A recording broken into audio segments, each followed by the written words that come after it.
You set 3 alarms last night. Not because you sleep through them, because some part of you already knows, before the day even starts, that getting up is going to cost you something. Not energy, not time. Something harder to name. Something that sits right in the middle of your chest and doesn't move. You got through yesterday. You'll get through today. You always do. But somewhere between the getting through and the going to sleep, you lost track of something. You can't tell what it is. You just know the weight. That specific kind of tired that rest doesn't fix. That specific kind of empty that food and sleep and weekends don't touch. You're not burned out from doing too much. You've been drained by carrying the wrong things for too long. No one handed them to you with a warning label. No one said, "Here, hold this. This one will cost you years." You just picked them up one by one because it seemed like the right thing to do. Because you were taught that carrying is the same as caring, that holding on is the same as being strong. But there's a difference between strength and weight, and at some point, your body stops being able to tell them apart. This isn't about fixing your life. This is about something quieter than that. It's about asking one honest question, one you've probably been avoiding for a while. What are you carrying right now that was never actually yours to carry? You don't have to answer it yet. Just let it sit there. Because by the end of this, you won't need me to tell you the answer. You'll already know. There's something you've been carrying that almost no one talks about. Not a fake version of yourself. That's too simple. It's more subtle than that. It's the real you, just slightly edited. The opinion softened before it leaves your mouth. The boundary loosened because someone looked uncomfortable. The preference set aside because it was easier than explaining. You've been doing it so long you don't even notice the edit anymore. It just happens automatically. Someone asks what you want for dinner, and you say whatever you want, before you even check what you actually feel like. You tell yourself this is being easy to be around, being flexible, being kind. But here's what's really happening. Every time you make that edit, you're sending a quiet message to yourself. You're telling the deepest part of you, your original version isn't quite safe enough to bring out. Not here, not yet, maybe not ever. And the cost of that isn't dramatic. It doesn't arrive all at once. It shows up slowly as a kind of numbness, a flatness behind the eyes, a feeling like you're watching your own life from slightly outside of it, like you're present, but not quite there. Epictetus spent years as a slave before anyone listened to a word he said. He understood something that most free people never figure out, that the cruelest prison isn't made of walls. It's made of other people's expectations that you've started to enforce on yourself. He said, "First say to yourself what you would be, and then do what you have to do. Not what they want you to be, not what makes the room comfortable, what you would be. You don't have to burn anything down to start living from that place. You just have to stop making the edit. One conversation at a time, one small, unfiltered truth at a time. Not as a declaration, just as practice. It won't collapse the room, by the way. And even if it does, you'll find you breathe easier in the rubble than you did in the carefully managed version of the room. There's something else you're carrying, something you made a promise about, and then quietly postponed until the promise started feeling like a joke. You know the one. You don't even have to think about it. It surfaced just now, didn't it? That thing you said you'd start. That step you said you'd take. That version of your life you said you'd eventually get to. You're not lazy. That's not what this is. Lazy would be easier to deal with. What you're actually doing is more exhausting than lazy. You're waiting for the moment when it feels safe enough, when the conditions are right, when the fear is smaller, when you have a little more time, a little more certainty, a little more proof that it won't go wrong. But here's what you already know, even if you haven't said it out loud. The conditions never get right on their own. The fear never gets small enough before you begin. The certainty you're waiting for only exists on the other side of starting. Marcus Aurelius ran an empire, fought wars on 3 fronts, buried children, and still carved out time every morning to write. Not because his conditions were perfect, because he understood that the days don't stack up waiting for you. They just pass.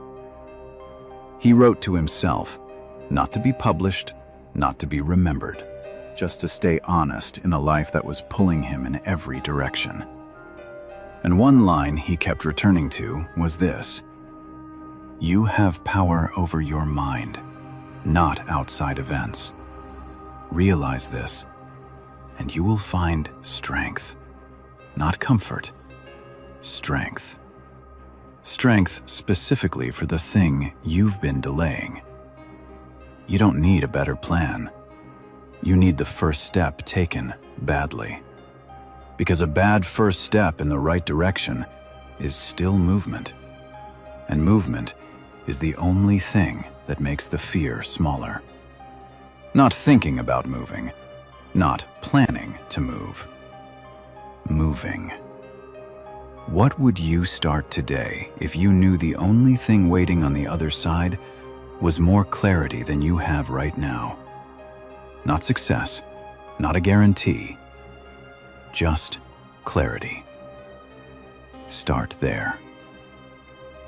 And then there's this one, the quieter one, harder to catch. At some point today, maybe this morning, maybe in the last hour, you measured yourself against someone else's life. A photo, a caption, an achievement mentioned in passing. And for a brief moment, without meaning to, you looked at your own life and found it slightly less than.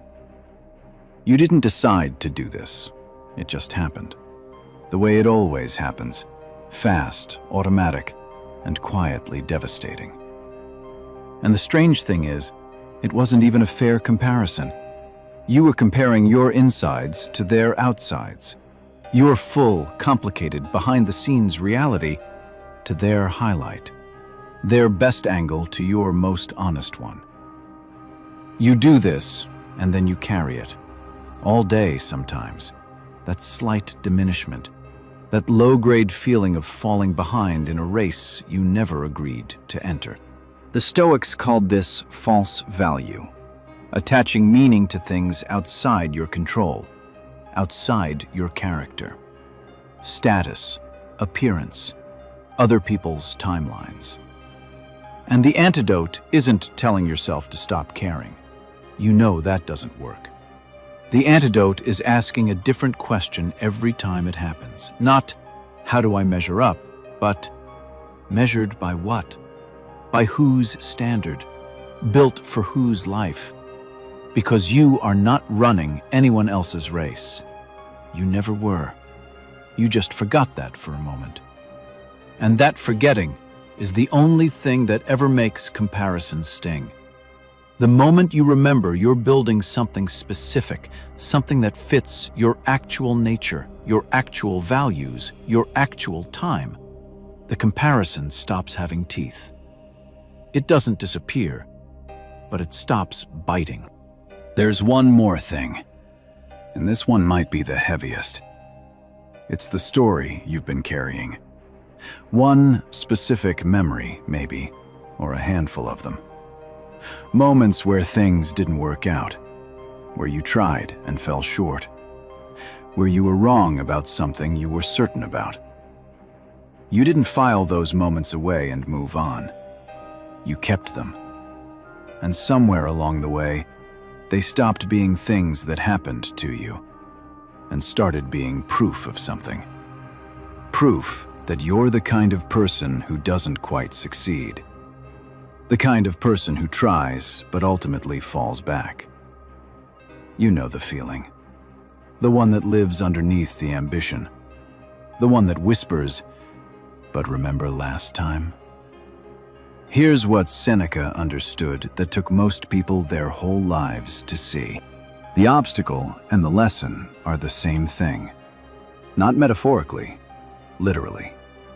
What failed taught you something that success never could. And the fact that it hurt means you cared, which means it mattered, which means you were fully alive in it. He wrote, "Every new beginning comes from some other beginning's end." Not the end of you, the end of one chapter. What you've been treating as evidence of your limitation is actually documentation of your willingness to try, which is something most people quietly give up on years before you did. You are not a cautionary tale you're telling yourself. You are an ongoing story. You haven't stopped. You're still here, still asking the question, still listening to this. That's not nothing. That's actually the whole thing. And then there's the silence. You've swallowed something recently. A response, a boundary, a feeling that deserved to be named out loud. You made the calculation. Say it and deal with the fallout, or hold it and keep the peace. And you chose the second one. It made sense in the moment. You told yourself it wasn't worth the friction, that it was a small thing, that bringing it up would make you seem difficult. But you carried it home with you. You replayed the moment in the shower, in bed, in the quiet parts of the day when nothing's demanding your attention, and the truth comes back up. This is what that silence actually costs. Not the moment itself, the accumulation. Every time you swallow something that deserved to be spoken, you teach yourself something. That your internal experience isn't valid enough to be made external. That your comfort matters less than their comfort. And that belief compounds quietly. You don't notice it happening. You just notice one day that you feel vaguely invisible. That you're not sure what you actually think about things anymore. That your own signal is hard to find. Epictetus was not a quiet man about the things that mattered. He wasn't loud for the sake of it, but he was clear.